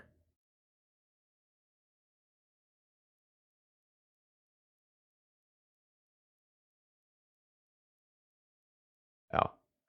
Sorry, YouTube. I mulliganed an opening hand that didn't have functional mana, and I'll be keeping this hand because it has Back to Basics.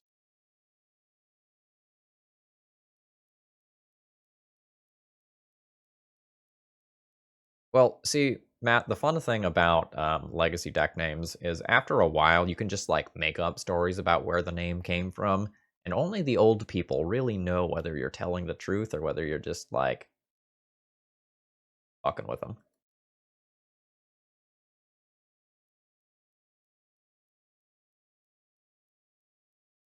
Ah, yes, we called the deck Nic Fit because LSV needed to go out for a cigarette, and then while he was out there, he had this crazy epiphany about how we should be building our green-black mid-range decks, and then because of the cigarettes, we call the deck Nic Fit.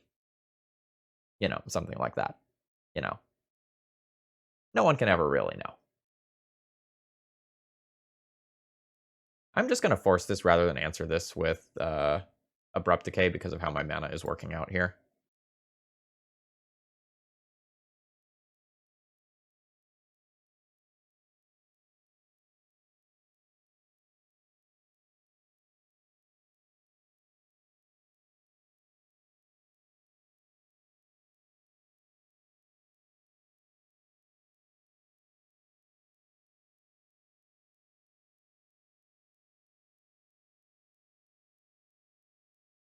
My opponent says, it's weird because all your removal is green black, and then you open up on basic island.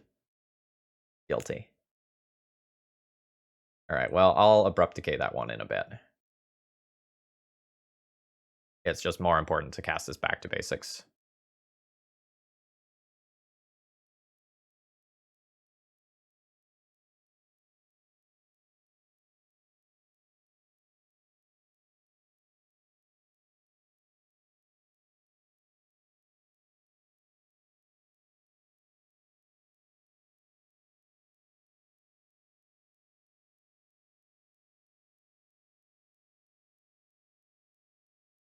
This card is so dumb.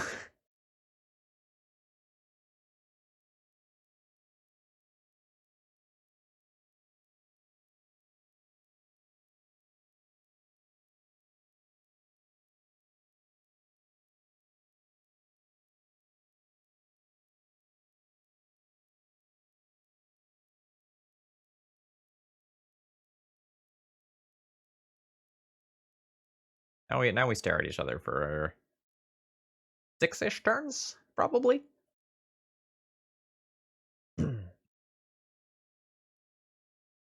I'm just hoping to draw a blue card so that I can Force of Will a Force of Vigor, because that's like the thing that beats me the hardest right now. Yeah, like I hold this brainstorm forever.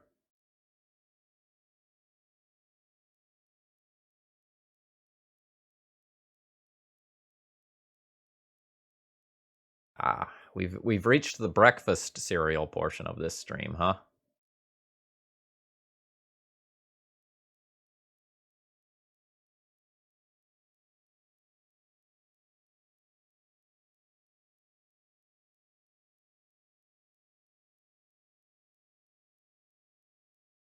I hurt myself today.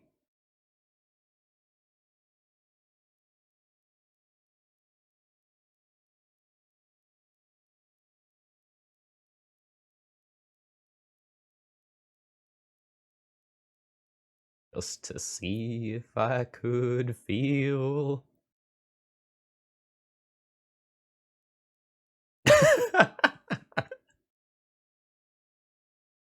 No. There was a period of time in Legacy where naming decks after cereal was incredibly popular. Or rather, after breakfast. There was Cephalid Breakfast, Full English Breakfast, Trix, Cheerios.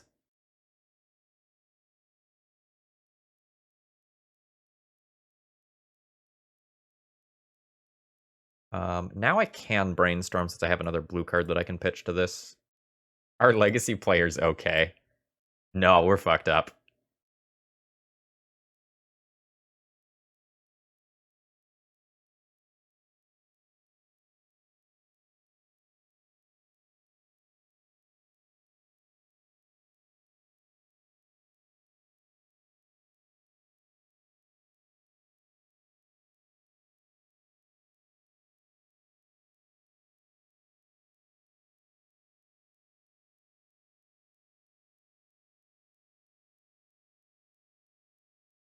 We need legacy deck name history.com.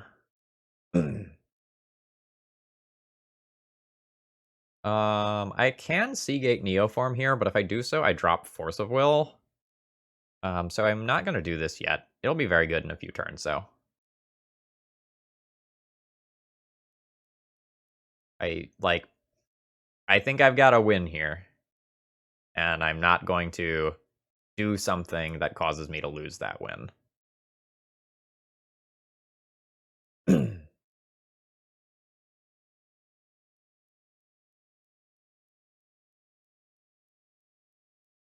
I don't Neoform this Veteran Explorer. Because it gives my opponent a basic forest.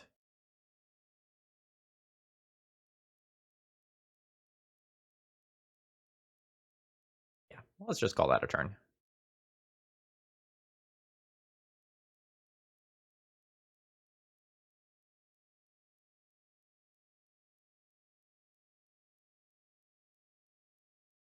Sure.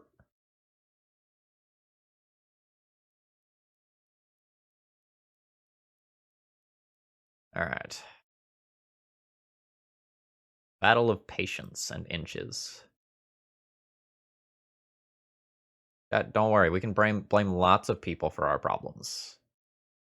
The only thing that's important, though, and I can't emphasize this enough, remember, we're never responsible for anything that goes wrong in our lives. It's always everyone else. Let's just remember that.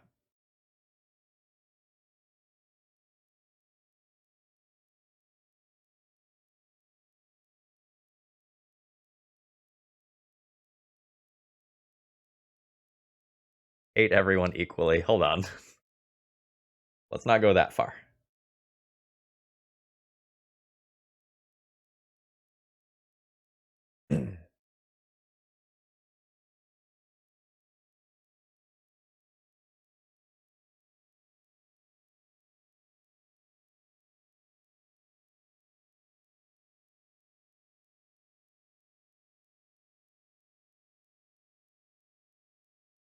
So I have this to pitch to this. Time to do the thing? Probably time to just do the thing.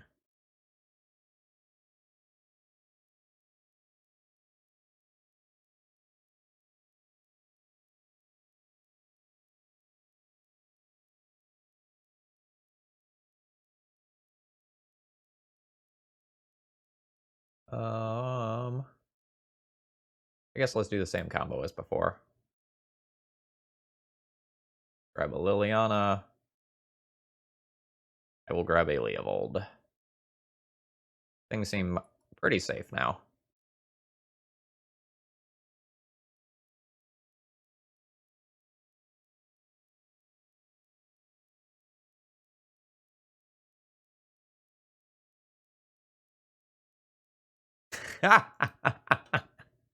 I get to cantrip off of your land drop.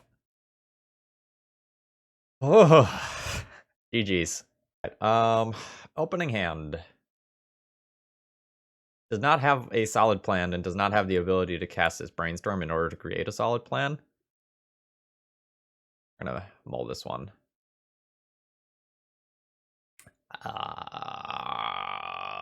This does not have a solid plan, and my opponent has mulligan to 5. Like, I have a good turn 4, but nothing before that. I think I'm gonna ship this one, too. Yet. My opponent went to 4. Like, do I just need to keep a Force of Will hand?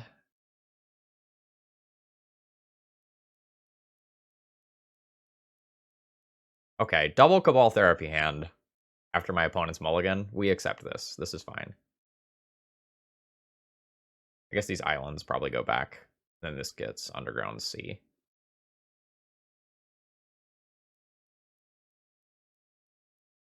I guess it's single Cabal Therapy hand, really.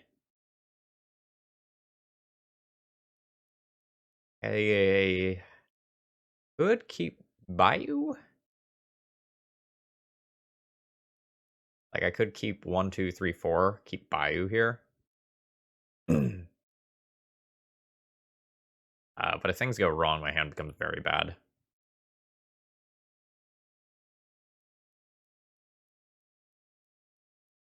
I still get to, like, discard twice with this hand.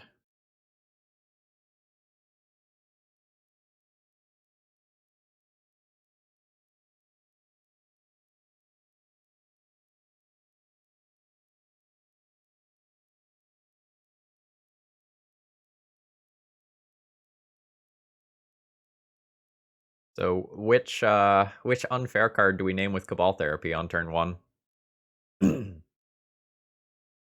Balustrade Spy?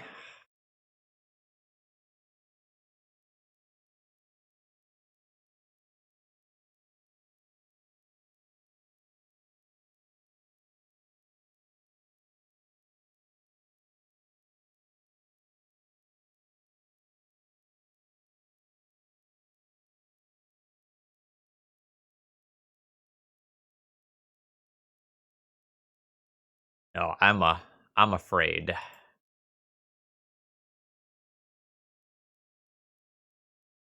I don't know. I got oops vibes. Balustrade Spy.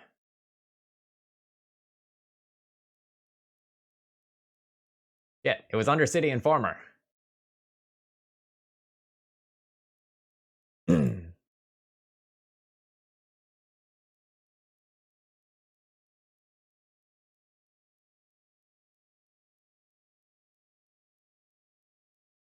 Just had a feeling.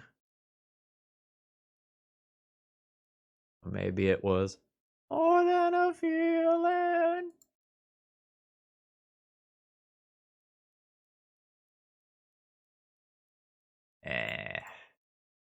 Good.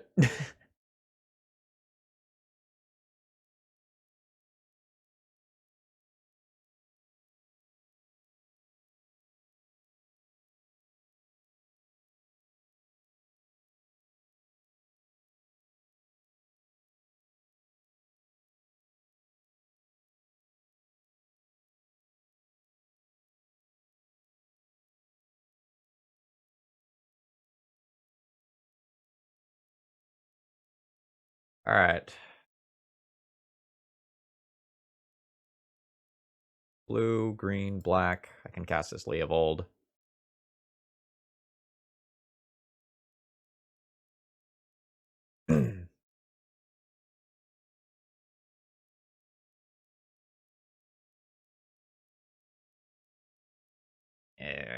don't think anything I do matters here.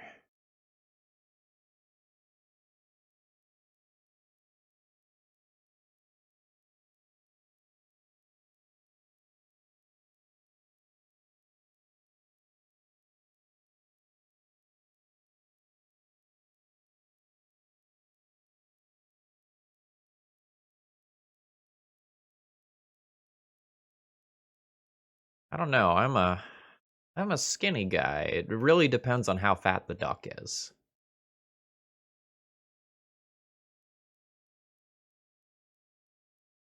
Like, has the pandemic been hard on the ducks too? That duck is really skinny. It's probably lighter than me. This is some like crazy opulent duck. That's a different story.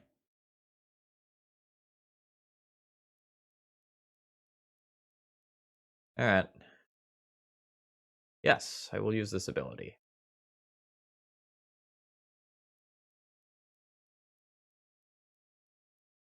Opponent has named Daze. Now my opponent just casts that reanimation spell. Dread Return. There it is. Dread Return. 4th Thassa's Oracle, and I die. All right. Cool. All right.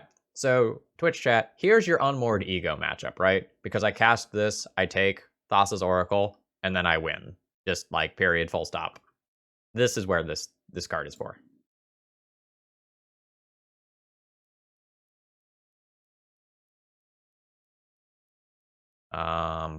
Plague Engineer for Narcomoeba is good unless they have the Bridge from Below, in which case it doesn't really matter. I'll probably still play this. My Abrupt Decays are not great. Assassin's Trophy is just a 2-mana sinkhole. That's fine. I don't think I need Marin. I don't think I need this.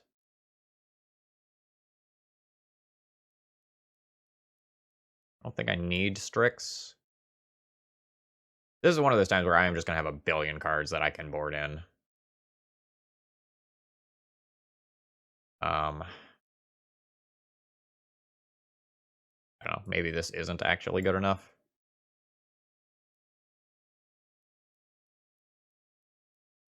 How good are the Neoforms? Neoforms gets me things that have some degree of impact, like Plague Engineer and Collector Oof and Leovold can all technically do things, but like maybe I shave these a bit.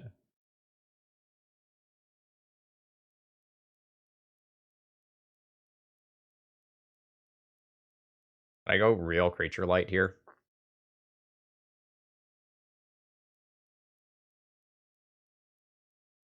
Probably. Maybe Biogruff doesn't pitch to Force of Will, and so I should swap one with a Strix.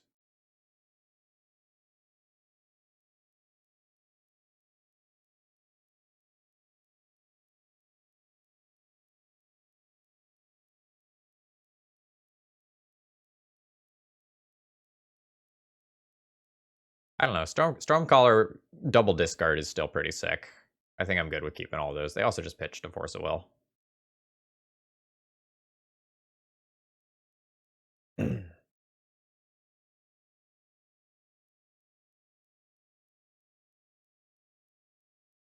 I don't think this hand is good enough. Why? Why can't I just have, like, a discard spell and a couple of lands? Uh, like, this degree of disruption is really good, but I think I'm missing too much to keep this.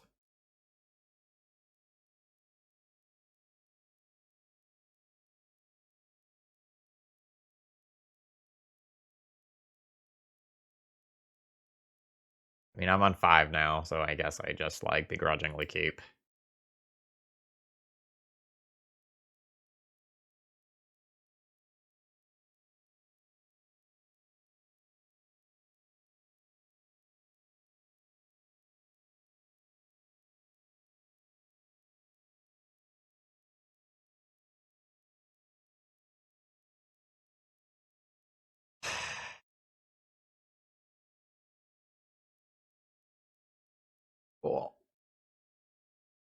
Cool, cool.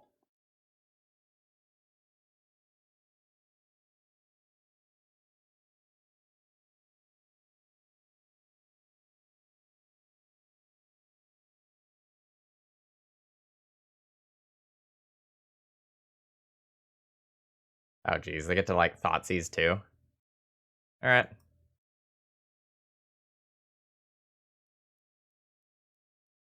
Yeah, suffers. The mana base for this deck is not good.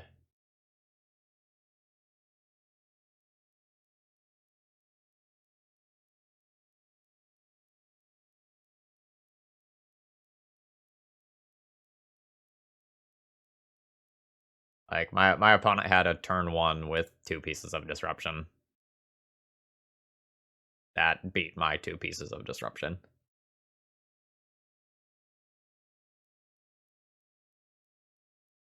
Alright, there's the Narcomoebas. The Bridge from Below is still on the deck.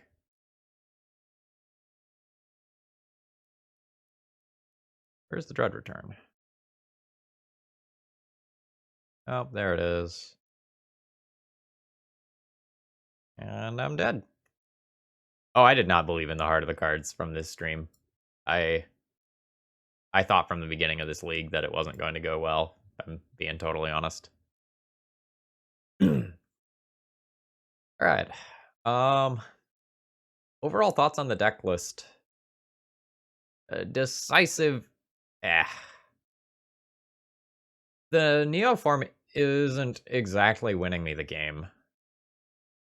The hate cards that I'm playing aren't strong enough to just completely shut down a game.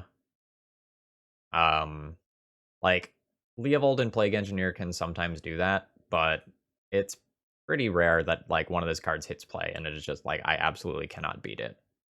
And so, like, the Hate Bear aspect of this deck is not strong enough to lock people out completely. And as far as the grinding ability of this deck goes, its grinding ability is okay. But I feel like there's a handful of problems that individually aren't that bad, but together are problematic. So number one, this is a 3-color deck that's still playing some colorless lands. And a lot of these lands are basics, meaning that your opening hands are very awkward. Like when you open up on Island, for example, you don't get to Abrupt Decay or Assassin's Trophy on turn 2. Or if you open up on Forest, you don't get to Baleful Strix on turn 2. If you open up on Swamp, you can't Neoform on turn 2. So I think the mana base is a little awkward. Number 2, I think the overall sideboarding plans with this deck are really weird because it's hard to imagine what exactly your post-sideboard games should look like because your game 1 plan is not, I don't want to say solid, but your game 1 game plan isn't crystallized.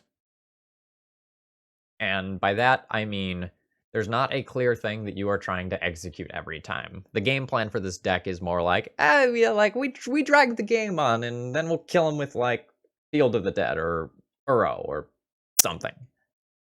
And because the game 1 plan is kind of ephemeral like that, I think it makes it hard to come up with the plan for what exactly your sideboard games should be looking like. I had more trouble sideboarding with this deck than most of the decks that I've played in the last month or two. The original version that Reaplecheat made had 3 Once Upon a Times in the deck, which can help smooth out the openers, but at the end of the day, I think you needed more threats than what was in the original version. Like, Once Upon a Time is a threat sometimes, but like, except for the first one you draw if it's in your opening hand, I think that card is a little slow here. Doubling it with Seagate Stormcaller or getting it back with Snapcaster Mage is fine and all, but I really liked the Bayou Groffs. Like, the ability to sacrifice Veteran Explorer while like ramping you and creating a very large threat was really cool. And if you draw at endgame, like, you can pay 5 for a 5/4, sort of in the fashion that you do with like a Gurmag Angler or something like that at some portions of the game. Um, as far as the cards that I had access to in the sideboard, the cards themselves were fine. There might be too many Liliana's Triumphs here. The deck might just need like another Abrupt Decay or something like that in those spots. Back to Basics was very good, despite the fact that it had some collateral damage on us. Um, Generally speaking, even though we didn't encounter this, I do think we are just stone cold dead to opposing Uros, though. We don't really have a good way to exile them, and we don't have too many ways to explicitly kill them. So I would not expect this deck to be overly successful in the metagame as a whole. I think we lucked out and got a few today, and we were close to getting a couple others. But overall, the idea is okay, but I don't think the execution is perfect yet. All right, anyway, folks, I hope you enjoyed this. If you're watching on the YouTube end, please, consider liking and subscribing. Those sorts of things help me out a lot without costing you anything at all. Have a great rest of the day.